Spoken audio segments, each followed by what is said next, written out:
Margaret Wilson sat in her worn leather armchair, watching the late afternoon sunlight filter through the lace curtains of her Boston brownstone. At 73, she had lived in this house for over 40 years, raising her family and creating a lifetime of memories within these walls. The hardwood floors creaked beneath her as she shifted, feeling the familiar ache in her joints that had become her constant companion. The sound of the front door opening broke her reverie. Her son, Thomas's voice echoed through the hallway, followed by the higher pitch of his wife, Elaine. "Mom, we're here!" Thomas called out, his footsteps heavy on the floorboards. Margaret straightened her cardigan and smiled as they entered the living room. Thomas, at 45, looked more like his father every day, the same sharp jawline and serious eyes, though his hair was already graying at the temples. Elaine followed, perfectly put together as always, in designer clothes that Margaret knew cost more than her monthly pension. "Hi, Mom," Thomas said, leaning down to kiss her cheek.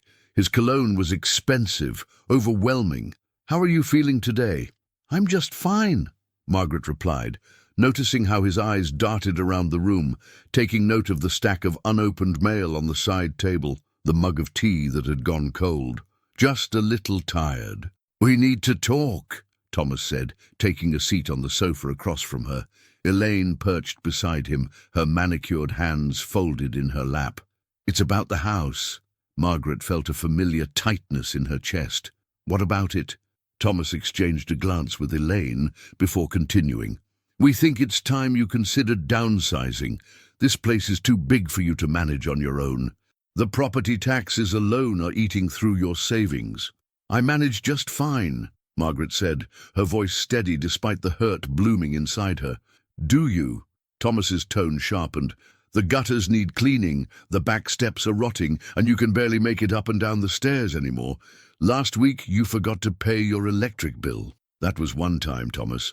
I've been a little distracted lately." "Exactly my point." Thomas leaned forward, his expression a practiced mix of concern and authority that he'd perfected in his corner office at the investment firm. "Elaine and I have been looking at some assisted living communities. There's a nice one in Brookline." "I'm not leaving my home," Margaret cut in more forcefully than she intended. "Mom, be reasonable," Thomas sighed, that familiar exasperation creeping into his voice. "We're just trying to help. You're becoming a burden on yourself, and honestly—" He hesitated, then pushed forward. "On us too. Every time the phone rings, I worry it's you falling or forgetting to turn off the stove." The word burden hung in the air between them. Margaret felt as if all the oxygen had been sucked from the room. "A burden?" she repeated quietly. "Thomas doesn't mean it like that," Elaine interjected smoothly, though her eyes never quite met Margaret's. "We just want what's best for you. And for the family." For the family. Margaret knew what that meant. The house was worth nearly $2 million in the current market. Thomas had been eyeing it as an investment opportunity for years, talking about how the neighborhood was coming up, as if it hadn't always been one of the most desirable addresses in the city. "I think you should go now," Margaret said, rising slowly from her chair. "I'm tired and I'd like to rest." "Mom, don't be like this," Thomas started, but Margaret had already turned away. "We'll talk again when you're feeling more reasonable," he said to her back as she walked to the window, steadying herself on the sill. "The brochures are on the table. At least look at them." After they left, Margaret stood by the window for a long time, watching the street grow dark as evening settled over the city. Tears blurred her vision, but she refused to let them fall. A burden. After everything she had sacrificed, everything she had given him, she moved slowly to her desk and pulled out a worn leather portfolio. Inside was her will, updated just last year after Richard passed away. Thomas was the primary beneficiary, of course. That's what she and Richard had always planned. The house, the savings, the few good pieces of jewelry, all to go to their only son. But now, sitting in the growing darkness, Margaret made a decision. She reached for the phone and dialed a number she knew by heart. "Hello, Ruth. It's Margaret Wilson. I need to speak with your husband." "Yes, I know it's evening, but it's important. I need to make some changes to my will." As she waited for Ruth to fetch her husband, Margaret's gaze fell on the silver-framed photograph on her desk. Her late husband Richard, herself, and standing slightly apart, Thomas at his college graduation. The young man in that photo bore little resemblance to the man who had just left her house, the man who saw her as nothing but a burden and an obstacle to his inheritance. "Yes, Robert? I'm sorry to call so late, but I've been thinking about my estate planning. I need to make some significant changes. Can you see me tomorrow morning?" "Good. And Robert, this stays between us for now. No one else needs to know." Margaret hung up the phone, a new resolve settling over her. If Thomas thought she was a burden now, he had no idea what was coming. The morning sunlight streamed through the tall windows of Robert Goldstein's law office as Margaret sat across from him, her hands folded neatly in her lap. At 73, she still carried herself with the dignity that had seen her through 4 decades as a high school English teacher. She dressed carefully that morning, her pearl earrings, a pressed blouse, sensible shoes polished to a shine. "Are you absolutely certain about this, Margaret?" Robert asked, peering at her over his reading glasses. He'd been Richard's friend for nearly 50 years and had handled the Wilson family's legal matters for almost as long. "I've never been more certain of anything in my life, Robert," Margaret replied, her voice steady despite the night of little sleep. "Thomas made his feelings quite clear yesterday." Robert sighed, removing his glasses and placing them on the mahogany desk between them. "People say things they don't mean, especially when money and property are involved. Thomas might have been insensitive, but disinheriting your only son is a significant step." Margaret's eyes hardened. "I'm not disinheriting him completely. He'll still receive his father's watch collection and a modest sum. But he called me a burden, Robert, after everything I've done, everything I've sacrificed." Her voice cracked slightly, but she composed herself quickly. "No, my mind is made up." Robert nodded, recognizing the determination in his old friend's eyes. "All right then, let's go through the details of your new arrangements." For the next hour, they carefully reviewed Margaret's assets. The brownstone worth nearly $2 million, her retirement savings of just over $800,000, Richard's life insurance payout, and several smaller investments that the couple had made over their 45 years of marriage. "And you want the majority to go to the Community College Scholarship Fund?" Robert confirmed, making notes on a legal pad. "Yes, the Richard and Margaret Wilson Scholarship for first-generation college students," she said, a note of pride entering her voice. "Richard and I were both the first in our families to attend college. It changed our lives. I want to give that opportunity to others." "What about the house?" Margaret smiled for the first time that morning. "That's where Emily comes in." Emily Chen had been Margaret's student 20 years ago, a brilliant girl from a struggling immigrant family who had gone on to become a respected pediatrician. When Emily's mother died during her senior year, Margaret had stepped in, helping her apply for scholarships and navigate the college admission process. Over the years, their relationship had evolved from teacher and student to something closer to family. Emily and her wife Sarah have been trying to buy a house in the neighborhood for years, but they've been priced out of the market, Margaret explained. "They have twin boys now, Robert, 7 years old and full of energy. This house should be filled with children again." Robert made a final note. "I'll have the new will drawn up by tomorrow, but Margaret, you should consider telling Thomas yourself before he finds out some other way." Margaret shook her head. "Not yet. I need time to put a few more things in order first." After leaving Robert's office, Margaret didn't immediately return home. Instead, she walked slowly through the public garden, watching young families feed the ducks in the lagoon. The weight that had pressed on her chest since Thomas's visit had lifted somewhat. She felt, for the first time in months, that she was taking control of her life again. Her phone buzzed in her purse. "Thomas." She let it go to voicemail. Instead, she dialed another number. "Emily? It's Margaret. Are you free for coffee this afternoon? There's something important I'd like to discuss with you." 3 hours later, Margaret sat across from Emily at their favorite cafe, watching as the younger woman's eyes widened in disbelief. "Margaret, we couldn't possibly accept something like that," Emily stammered, her coffee growing cold between her hands. "Of course you can," Margaret said firmly. "Who deserves it more? You're family to me, Emily. You always have been." "But Thomas has made his feelings clear," Margaret said, a flash of pain crossing her face. "He sees me as a burden, and this house as nothing but a financial asset to be liquidated. You see it as a home. That makes all the difference." Emily reached across the table and squeezed Margaret's hand, her eyes filling with tears. "What will you do? Where will you live?" Margaret smiled. "That's the other part I wanted to discuss with you. The house has that garden apartment, the one Richard and I renovated when his mother came to live with us. It has its own entrance. It's all on one level." Understanding dawned on Emily's face. "You want to live there with us?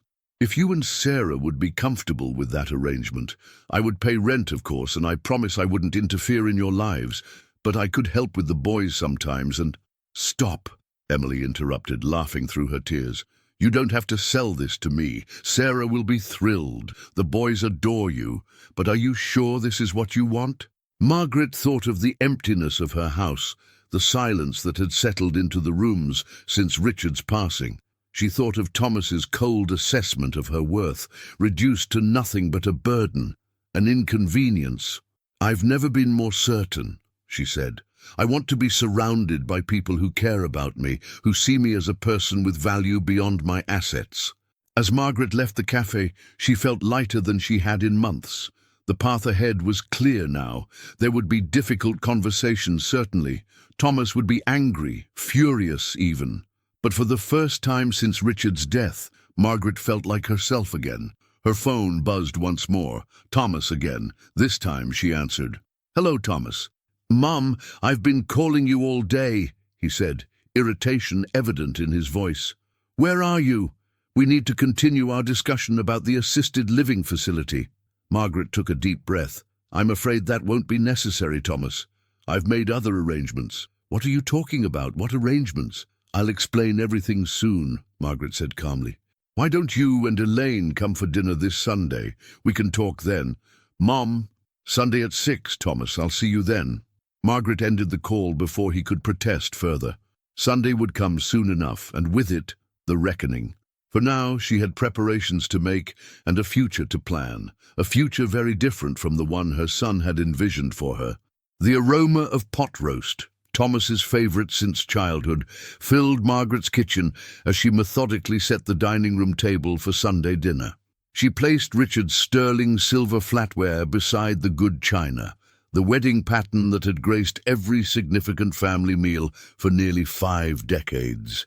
The crystal water glasses caught the late afternoon sunlight, casting prism patterns across the white tablecloth. Margaret paused, steadying herself against a chair. The anxiety she'd been suppressing all day threatened to surface. She closed her eyes and took 3 deep breaths, just as her doctor had taught her for managing stress. When she opened them again, her resolve had returned. The doorbell rang precisely at 6. Thomas had always been punctual, a trait he'd inherited from his father. "Right on time," Margaret said as she opened the door, forcing warmth into her voice. Thomas stood on the porch, Elaine slightly behind him. He was holding a bottle of wine. Expensive, no doubt, but selected with little thought to her preferences. Margaret had never cared for Cabernet. "Mom," Thomas said, leaning in to kiss her cheek, "you look well." "Thank you for having us," Elaine added, her smile not quite reaching her eyes as she handed Margaret a small bouquet of store-bought flowers. "Dinner's almost ready," Margaret said, leading them into the living room. "Can I get you something to drink first?" Thomas declined the offer of a pre-dinner cocktail, a sign that he was approaching this evening as a business meeting rather than a family gathering. As they settled into the living room, an uncomfortable silence fell over them. "You mentioned you've made other arrangements," Thomas finally said, his fingers making air quotes. "What exactly does that mean, Mom?" Margaret met his gaze steadily. "We'll discuss everything over dinner. It's ready now if you'd like to move to the dining room." Throughout the first course, Richard's favorite tomato bisque, Margaret kept the conversation deliberately light, asking about Thomas's work and Elaine's charity committee. They responded with clipped answers, clearly impatient for the real purpose of the evening. As Margaret served the pot roast, Thomas finally set his napkin down firmly. "Mum, I appreciate the dinner, but can we please get to the point? What arrangements have you made?" Margaret took a sip of water, gathering her thoughts. "I've been doing a lot of thinking since your visit last week, about my future, about this house, about what would be best for everyone." Thomas leaned forward, anticipation evident in his posture. Elaine's perfectly manicured hand came to rest on his forearm in a gesture that seemed more restraining than supportive. "I've decided to make some changes to my will and my living situation," Margaret continued, her voice steady. "I'm not moving to an assisted living facility." "Mom," Thomas began, but Margaret held up her hand. "Please, let me finish, Thomas. I've decided to convert the garden apartment downstairs, the one Grandma Rose lived in, back into a separate living space. I'll be moving down there, and I've arranged for the main house to be occupied by a family who will help maintain the property." Thomas's brow furrowed. "What family? You're renting out the upstairs?" "Mom, that makes no financial sense. The tax implications alone—" "I'm not renting it out," Margaret interrupted. "The family will be the new owners, eventually. I've revised my will." The color drained from Thomas's face. "What are you saying?" "The house will go to Emily Chen and her family when I pass," Margaret said, meeting her son's increasingly horrified gaze. "You remember Emily? She was my student years ago. She's a pediatrician now with twins. They'll take ownership of the main house, while I retain a life interest in the garden apartment." Thomas set down his fork with a clatter. "You're giving away my inheritance to a former student. Have you lost your mind?" "Thomas," Elaine murmured in warning, glancing at Margaret. "I haven't lost anything, least of all my mind," Margaret replied, her voice cooling. "I'm making decisions about my own property based on what I believe is right." "This is because I called you a burden, isn't it?" Thomas's voice rose. "One comment, and you throw away decades of family planning. Dad always said the house would come to me." "This isn't just about what you said, Thomas," Margaret said, though the word burden still stung fresh in her memory. "It's about how you see me, how you've been seeing me for years now, as a problem to be managed, an asset to be liquidated, rather than as your mother." Thomas stood abruptly, his chair scraping against the hardwood floor. "This is ridiculous. You can't do this." "I already have," Margaret said calmly. "The papers were signed on Friday." "I'll contest it," Thomas snapped. "No judge will uphold this when they understand you were manipulated by this Emily person." Margaret shook her head sadly. "Emily knows nothing about the inheritance yet. This was entirely my decision, made with a clear mind and full legal counsel. Robert Goldstein has documented everything thoroughly, including your recent comments about my being a burden." Elaine placed a restraining hand on Thomas's arm as he opened his mouth to retort. "Thomas, please sit down. Let's discuss this rationally." He shook her off. "There's nothing to discuss. My mother has clearly lost her capacity to make sound decisions. We'll need to pursue guardianship." The word hung in the air like a thunderclap. Margaret felt a chill run through her, but she refused to show fear. "I've had a complete cognitive assessment performed by Dr. Patel last week," she said quietly. "The results are in my medical record and have been provided to Robert. I'm entirely competent to manage my affairs." Thomas stared at her, his face a mask of betrayal and rage. "You planned all this? Set me up?" "I protected myself," Margaret corrected him. "Something I should have done years ago, when you first started seeing me as nothing but a future windfall."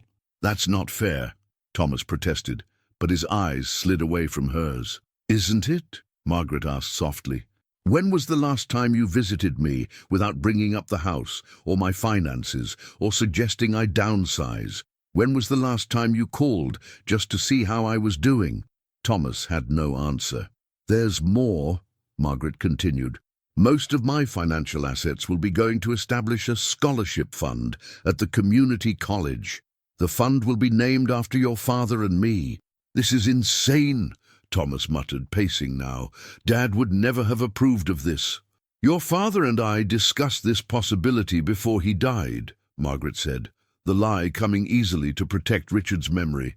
He understood my concerns about your priorities. Thomas turned to her, his expression ugly now. So I get nothing?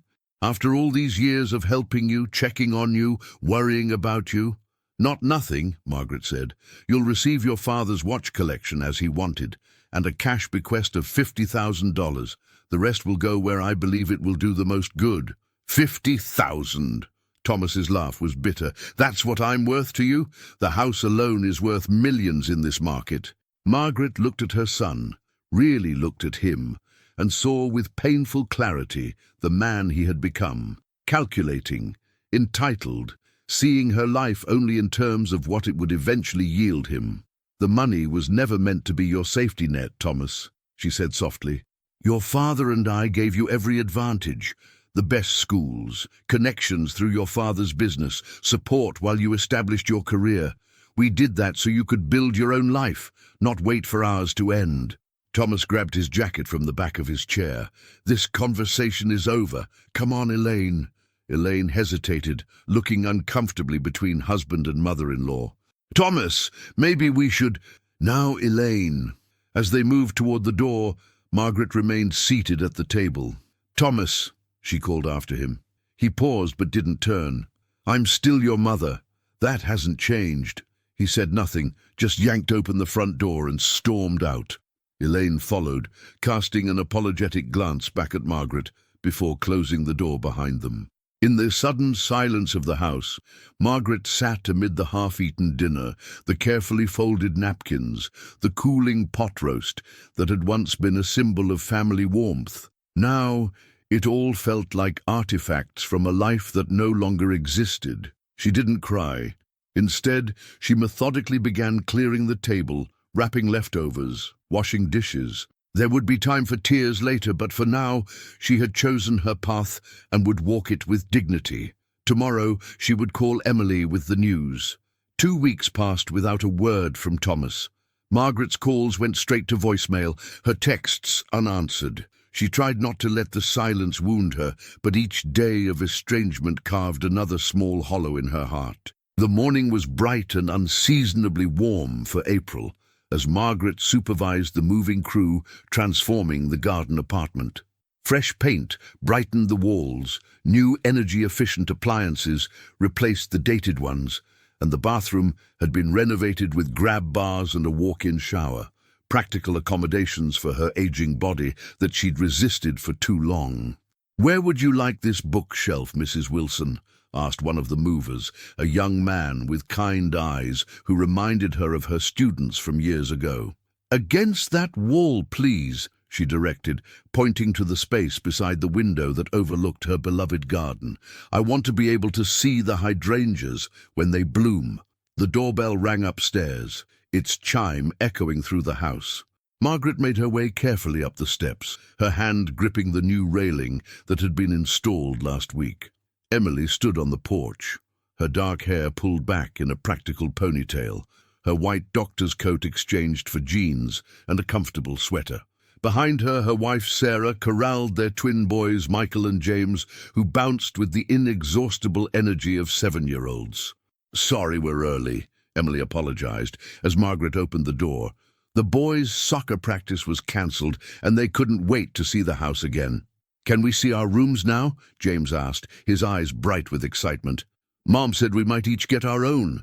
Margaret laughed, feeling some of the heaviness lift from her chest. "Of course you can. Why don't you two go upstairs and explore while I talk to your mothers?" The boys needed no further invitation, racing past her and thundering up the stairs, their sneakers leaving subtle marks on the polished wood that Margaret found she didn't mind at all. "Should one of us go with them?" Sarah asked, concern creasing her brow. "I don't want them breaking anything." "Let them go," Margaret said, waving away her worry. "A house needs children's energy. It's been too quiet here for too long." The 3 women settled in the kitchen where Margaret had prepared coffee and the cinnamon rolls that Emily had loved since she was 16. Through the ceiling, they could hear the muffled exclamations and footsteps of the twins discovering their new home. "The movers are nearly finished with the garden apartment," Margaret said, pouring coffee into Richard's old mugs. I should be fully settled downstairs by the end of the week. Emily wrapped her hands around her mug, her expression troubled. I still can't believe you're doing this, Margaret. Giving us the house, moving downstairs. It's too much. It's what I want, Margaret assured her. The garden apartment is perfect for me. One level, easy to manage, but still connected to this place that holds so many memories. Have you heard from Thomas? Sarah asked, then winced as Emily shot her a warning glance. Margaret appreciated Sarah's directness. As a family law attorney, she didn't shy away from difficult questions.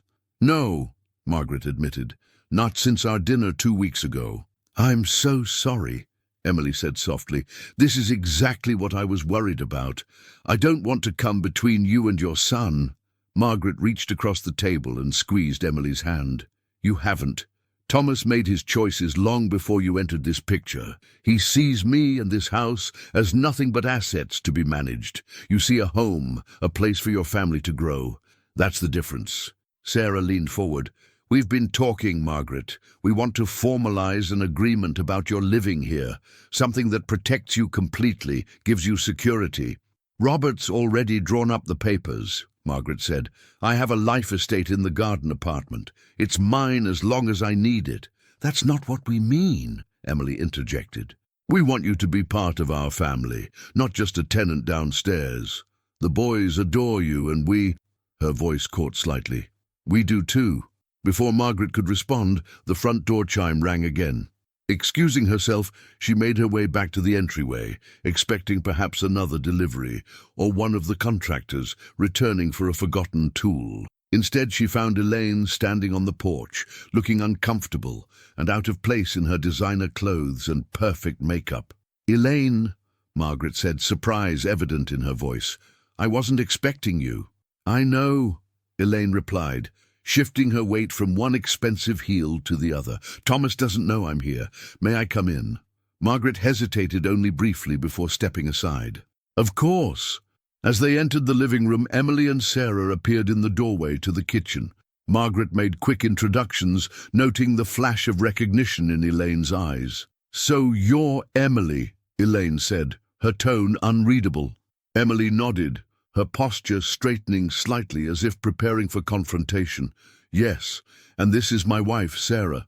An awkward silence fell over the room, broken only by the continued sounds of the twins exploring upstairs. Would you like some coffee, Elaine? Margaret offered, trying to ease the tension. No, thank you. I can't stay long. Elaine glanced around the room, taking in the boxes and the signs of transition. I see you're really going through with this. Yes, Margaret confirmed. The garden apartment will be ready by the end of the week. Elaine nodded, then reached into her designer handbag and pulled out an envelope. Thomas doesn't know I'm here, she repeated, handing the envelope to Margaret. But I thought you should have this. Margaret took it, feeling the weight of what seemed to be a card inside. What is it? Medical results, Elaine said quietly. Thomas has been diagnosed with early-onset Parkinson's disease. He got the confirmation last week. The room seemed to tilt slightly beneath Margaret's feet. What? He's been having symptoms for months. Slight tremors, stiffness. He didn't want to worry you, especially after Richard, Elaine trailed off. The diagnosis came the day before we visited you last time, the day he said those things about you being a burden. Margaret sank onto the sofa, the envelope clutched in her suddenly trembling hands. Why didn't he tell me? You know Thomas, Elaine said with a sad smile. He hates appearing vulnerable, and he was terrified, is terrified. His father's condition made him all too aware of what might be coming. Richard's Parkinson's had progressed slowly over 15 years, gradually robbing him of his independence. Thomas had witnessed every painful stage. He was projecting, Elaine continued. All those comments about you being a burden, about needing care. He was really talking about himself, about his own fears. I'm not excusing what he said, but he's afraid he'll become a burden, Margaret finished, understanding dawning with a terrible clarity. Emily quietly ushered Sarah upstairs to join the twins, giving Margaret space for this private family moment. Why are you telling me this now? Margaret asked once they were alone. Elaine sighed, looking suddenly tired beneath her perfect exterior. "Because he's miserable without you, Margaret. Too proud to admit it, too stubborn to apologize, but miserable nonetheless. And with what he's facing," she gestured to the envelope, "he needs his mother, even if he can't say it." Margaret opened the envelope with careful fingers, scanning the medical report inside. The clinical language couldn't disguise the gravity of the diagnosis. Early onset Parkinson's, likely to progress more rapidly than the typical course of the disease. Recommended treatments, clinical trials, medications. "Does he have good doctors?" Margaret asked, her teacher's instinct to solve problems immediately kicking in.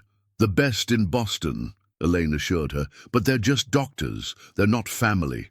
Margaret looked up at her daughter-in-law, seeing beyond the perfectly maintained facade to the worry etched in the fine lines around her eyes. "What can I do, Elaine? He won't even speak to me." "Come to dinner," Elaine said simply.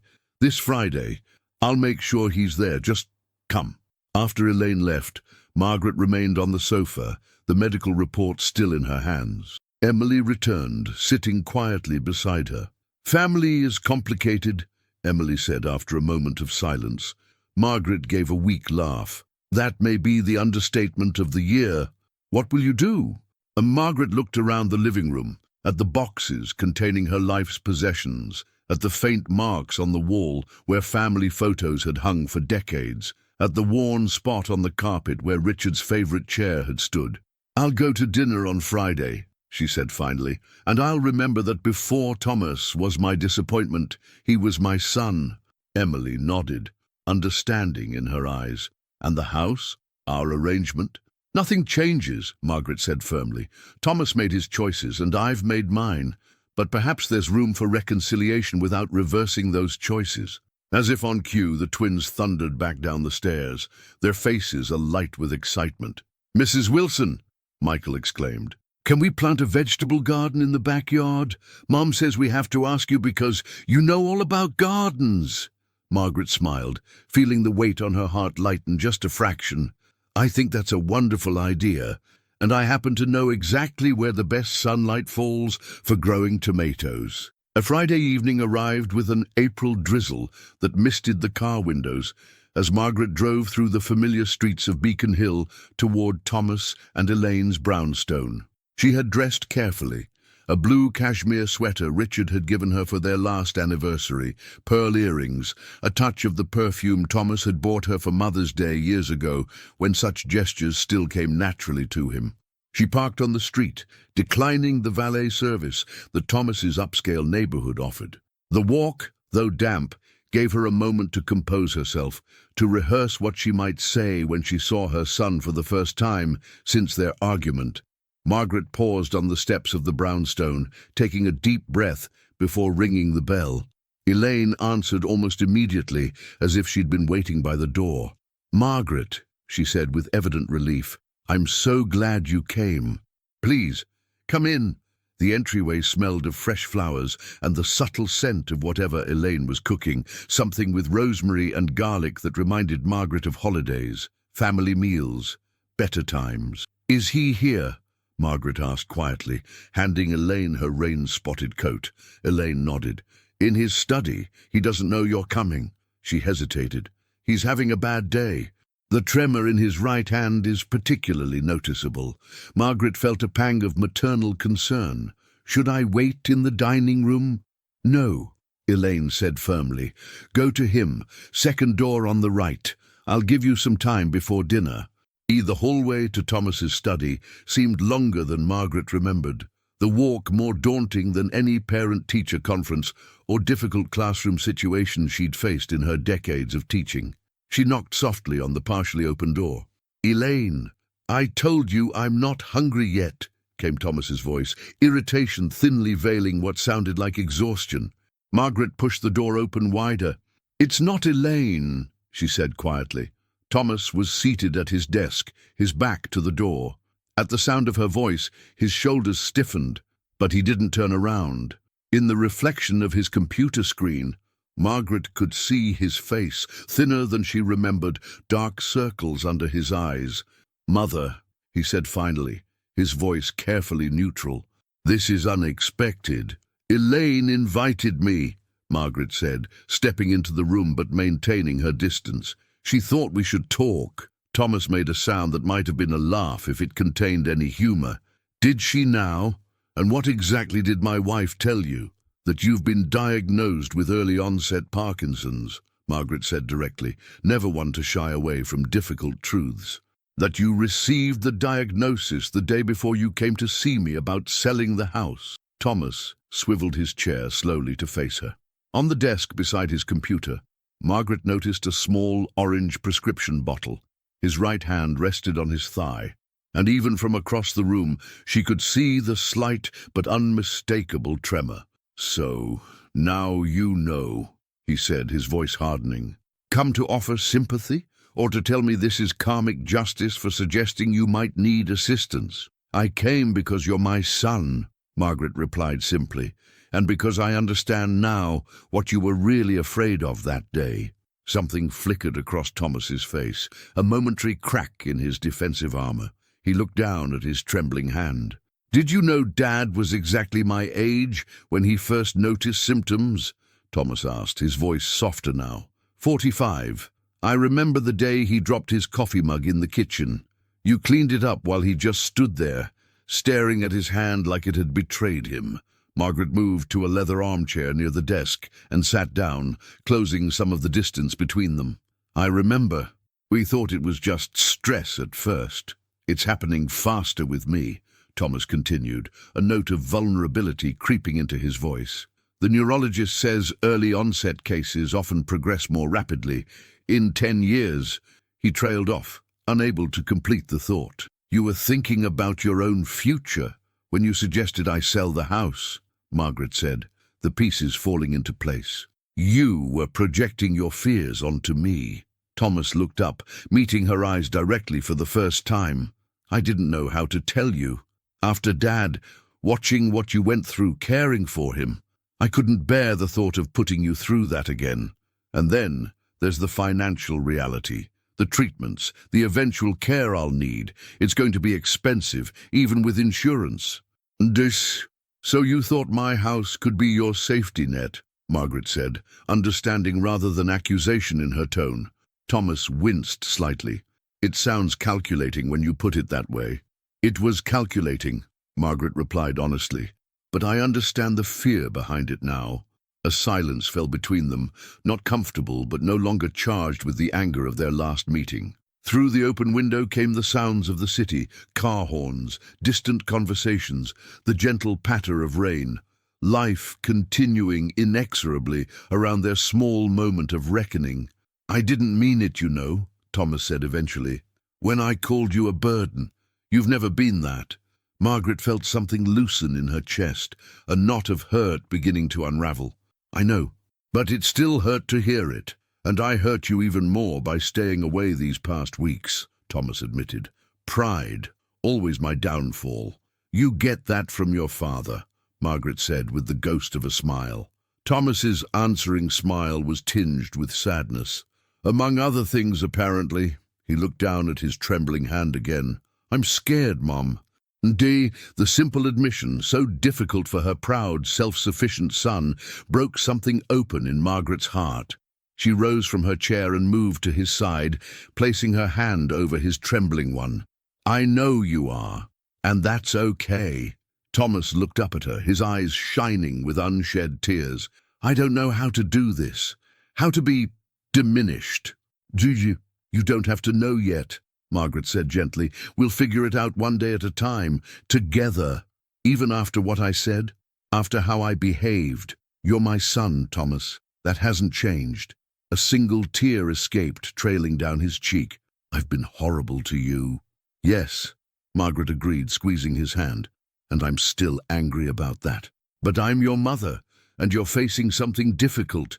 We can work through the anger while I help you with this." Thomas wiped at his face with his left hand, embarrassed by his show of emotion. "What about the house? Your new arrangements?" "Nothing has changed," Margaret said firmly. "Emily and her family will still be moving into the main house, and I'll be living in the garden apartment." "That decision wasn't made in anger, Thomas.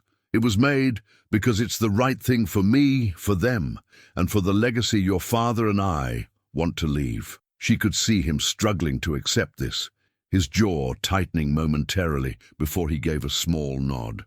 "And the scholarship fund? That remains as well." But Margaret added, holding up a hand as he began to protest, "Your father and I set aside funds for emergencies long ago, money that isn't part of what's going to the scholarship. I'd like to put that in a trust for your medical needs." Thomas shook his head. "I don't want charity." "It's not charity," Margaret corrected him. "It's family. It's what your father would have wanted." She paused, then added more softly, "It's what I want." A gentle knock on the doorframe interrupted them. Elaine stood there, relief evident on her face as she took in the sight of mother and son together, Margaret's hand still resting on Thomas's. "Dinner's ready," she said. "I've made your favorite, Thomas, coq au vin." Thomas looked up at his wife, a silent communication passing between them. "Thank you," he said simply, and Margaret knew he was thanking her for more than just the meal. As they moved toward the dining room, Thomas's gait slightly uneven, another early symptom Margaret now recognized, he asked, "Will you tell me about Emily, about why you chose her family?"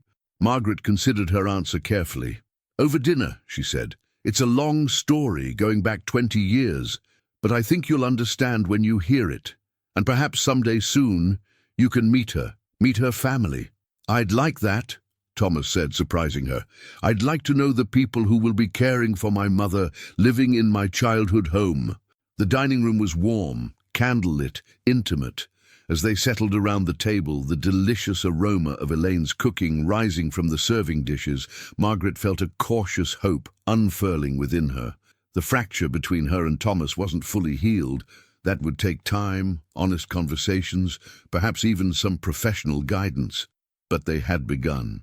"Before we eat," Thomas said, raising his wine glass with his steadier left hand, "I'd like to propose a toast to new beginnings, to honesty and to family, in all its complicated forms." "To family," Margaret echoed, touching her glass to his, thinking of all the shapes family had taken in her life, her parents now long gone, Richard, her partner for nearly 50 years, Thomas, her complex, difficult, beloved son, and now Emily and her wonderful family, chosen kin, who had come into her life through a classroom door 2 decades ago. Family was indeed complicated. But sitting here, watching the candlelight reflect in her son's eyes so like his father's, Margaret knew it was worth every complication, every struggle, every moment of pain and joy. "Now," she said, setting down her glass, "let me tell you about Emily." 3 years later, golden summer light filtered through the maple trees in the backyard, casting dappled shadows across the gathering. Margaret sat in a comfortable chair on the patio, a light shawl around her shoulders despite the July warmth. At 76, she felt the chill more easily these days, though her mind remained as sharp as ever. From her vantage point, she could see the entire celebration unfolding. Streamers and balloons in bright primary colors decorated the old oak tree. A banner reading, "Happy 10th birthday, Michael and James," stretched between 2 posts. The twins, no longer the small boys who had first explored this house 3 years ago, were now racing around the yard with their friends, their laughter carrying on the warm breeze. Emily moved through the gathering with practiced ease, distributing cake to the children while Sarah took photos, capturing each moment. Margaret smiled, watching the life they had built here in what had once been just her home, but was now so much more. "Need a refill on that lemonade?" Margaret looked up to see Thomas standing beside her chair, holding a pitcher. His left hand gripped it firmly, while his right rested in his pocket, a habitual pose he'd adopted as his tremor had become more pronounced over the years. "Thank you," she said, holding up her glass. Thomas poured carefully, his movements deliberate, the result of the physical therapy he now attended 3 times a week. At 48, the progression of his Parkinson's had been faster than they'd hoped, but slower than they'd feared. He had good days and bad days, but today, a family celebration seemed to be one of the better ones. "The boys seem to be enjoying their party," he observed, settling into the chair beside her. 10 years old, Margaret marveled. I can hardly believe it. It seems like just yesterday they were those little 7-year-olds racing up the stairs to claim their bedrooms. Thomas smiled, watching the twins organize their friends into teams for a game of capture the flag. They're good kids. Emily and Sarah have done an amazing job with them. They have, Margaret agreed, feeling a swell of pride that encompassed both the boys who called her Grandma Margaret and the women who had raised them so well. The garden apartment had proven to be the perfect solution for Margaret. She had her independence, her own space, but was never truly alone. She helped with the twins when Emily and Sarah were working late, and they, in turn, kept a watchful eye on her, making sure she took her medications and got to her doctor's appointments. It was a symbiotic relationship that enriched all their lives. And then there was Thomas. The road to rebuilding their relationship had not been smooth, but they had persevered. Weekly dinners had become a tradition, sometimes at his home in Beacon Hill, sometimes in the garden apartment, occasionally including Emily and her family. Initial awkwardness had given way to genuine connection, as Thomas came to know Emily not as a usurper, but as someone who truly cared for his mother. Elaine seems to be hitting it off with Dr. Rivera, Margaret noted, nodding toward the far corner of the yard, where Thomas's wife was deep in conversation with Emily's colleague from the hospital. Thomas followed her gaze. She's been amazing through all of this. I don't know what I would have done without her. The diagnosis had tested their marriage, but unlike many couples facing chronic illness, Thomas and Elaine had drawn closer. She had become his advocate, his researcher, his partner in facing the disease head-on. Margaret had watched with approval as Elaine transformed from the somewhat distant, status-conscious woman she'd been into someone with deeper priorities and genuine warmth. "Mom," Emily called from across the yard, "it's time for the scholarship presentation." Margaret straightened in her chair, smoothing her skirt. This was the moment she had been waiting for. The reason this gathering was more than just a birthday party for the twins. With Thomas's assistance, she made her way to the center of the patio, where a young woman in a simple summer dress waited nervously. Lucia Ramirez, 18 years old, the first recipient of the Richard and Margaret Wilson Scholarship for first-generation college students. "Everyone!" Margaret called, her teacher's voice still carrying authority after all these years. The chatter died down as the adults turned their attention to her. Even the children paused their games, sensing the importance of the moment. "Thank you all for coming today, not just to celebrate Michael and James's birthday, though that is certainly cause for celebration, but also to mark the beginning of a new tradition. 3 years ago, when I made the decision to revise my estate planning, I had a vision of what my legacy might be." She gestured around the yard, taking in the house behind them. "This home has been filled with more love and life in the past 3 years than in all the decades before, thanks to Emily, Sarah, and the boys." Emily smiled, slipping her arm around Sarah's waist as they stood together watching. "But a home is just one kind of legacy," Margaret continued. "The scholarship fund that Richard and I established is another, a way to continue the work that gave our lives meaning, education."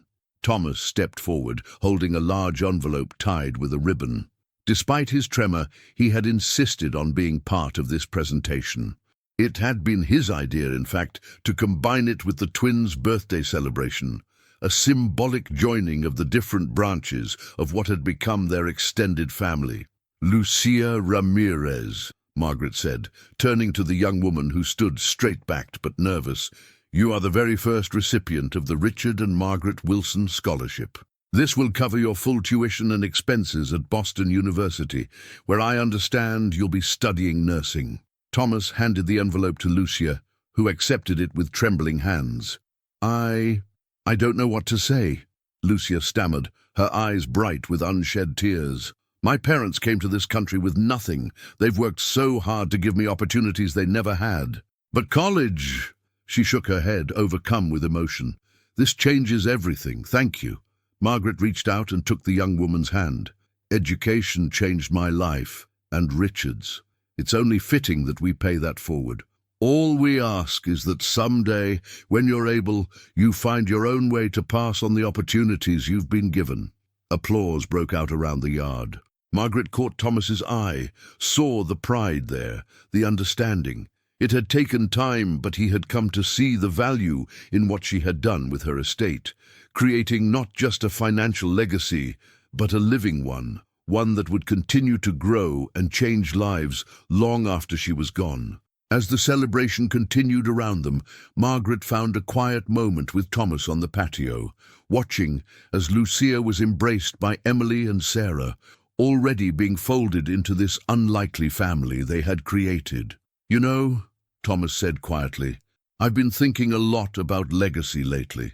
Margaret turned to him, curious. "Oh?" He nodded, his gaze distant. "With my diagnosis, well, it forces you to think about what you're leaving behind. For a long time, I thought legacy was about money, property, things you could touch. And now?" Margaret prompted. "Now I see it's about impact, the lives you touch, the changes you make." He looked at her directly. "You were right, Mom, about all of it. The house, the scholarship, Emily and her family. You saw something I couldn't see then." Margaret felt a warmth spread through her chest that had nothing to do with her shawl. "It wasn't easy," she admitted, "especially after what you said that day." "That I called you a burden," Thomas acknowledged, the old pain flashing briefly across his face. "I'll never forgive myself for that." "But I forgave you," Margaret reminded him gently. "And look what's grown from that forgiveness." They sat in companionable silence for a moment, watching as the party flowed around them. The twins had convinced Lucia to join their game, and she was running across the yard with them, her scholarship letter safely tucked away, her future bright with possibility. "I've made some decisions of my own," Thomas said finally, "about my estate planning." Margaret raised an eyebrow. "Oh?" "Elaine and I have been talking," he continued. "We've decided to set up our own scholarship fund to complement yours and Dad's. The Thomas and Elaine Wilson Scholarship for Students with Disabilities." Margaret felt tears prick at her eyes. "Thomas, that's wonderful." "It seemed fitting," he said with a small shrug. "With what I'm going through, I understand now what it means to face barriers, to need accommodation, and I have the resources to help others in similar situations." "Your father would be so proud," Margaret said softly. "I know I am." The moment was interrupted by Michael and James, who came racing over, their faces flushed with excitement. "Grandma Margaret! Uncle Thomas!" Michael exclaimed. "Come see what we found in the garden." "A toad," James added. "The biggest one ever." Thomas laughed, levering himself up from his chair with practiced movements. "A toad, huh? Well, we can't miss that." Margaret watched as her son followed the boys across the yard, his gait uneven, but his steps determined. 3 years ago, she couldn't have imagined this scene. Thomas integrated into Emily's family, the wounds between mother and son healing, new connections forming where there had once been only hurt and misunderstanding. Emily approached, offering a hand to help Margaret up. "Everything okay? You look deep in thought."